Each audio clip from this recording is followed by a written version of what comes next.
Bob and Mary had been living in a new neighborhood for a month and could not understand the strange behavior of their neighbor Teresa. One day, Teresa would them affably, smiling and being polite.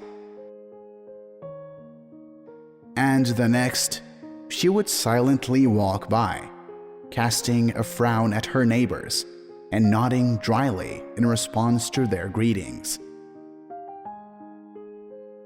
In the mornings, Teresa jogged in the park with a cheerful terrier, played with him, and treated him with treats.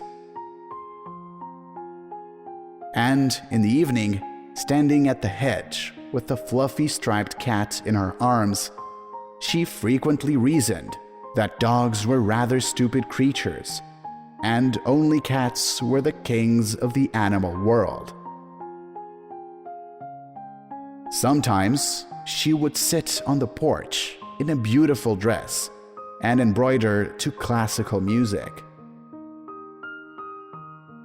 And other times, in old jeans and a t-shirt with spots of engine oil, she worked on the motor of an old Cadillac, rusting away in the garage. On one particular day, Bob decided to build a gazebo in the yard. Teresa was interested in his work, went to look at the blueprints he had sketched, and a couple of minutes later, pointed out an error in the calculations, clearly demonstrating knowledge of mathematics and construction. Another time, Bob himself approached Teresa with a question, but she coolly muttered, "I am not strong in the exact sciences," before passing by. Mary and Bob wondered for a long time what it all meant. Mary assumed that their neighbor had a split personality. Bob insisted that she was a spy and led a double life.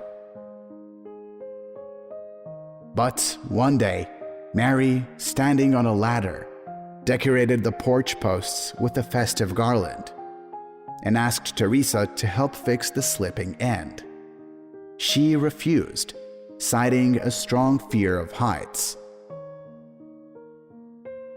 That same evening, Bob and Mary saw Teresa climbing the high stairs to the window of the second floor to hang decorations for Halloween, and were terribly angry. So, she's just a liar. The couple decided to bring the hypocrite to clean water. Mary immediately went for tea with Mrs. Owen, the main gossiper on the street, who knew everything about everyone. Bob then went to the supermarket for a large roll of Scotch tape. And at night, both, dressed in dark tracksuits, climbed over the neighbor's hedge and, giggling just like two teenagers, went to implement their plan. In the morning, the couple drank tea at a table in the courtyard, looking toward Teresa's yard. There, at a height of more than 9 feet, a pot of stars and stripes roses was taped firmly to the trunk of an old elm tree. Mrs. Owen said Teresa treasured those roses. Both were sure that the neighbor would not leave her roses on the tree, and would willy-nilly climb up to take it off, giving away her lie. Mary even bandaged Bob's leg, as if it were damaged, so that her husband could have an excuse to refuse to come to the rescue. They sat waiting for neighbor's house door to open, when suddenly they witnessed not one, but 2 Teresas coming out onto the porch. All the while, Mary and Bob watched the twins without even knowing it.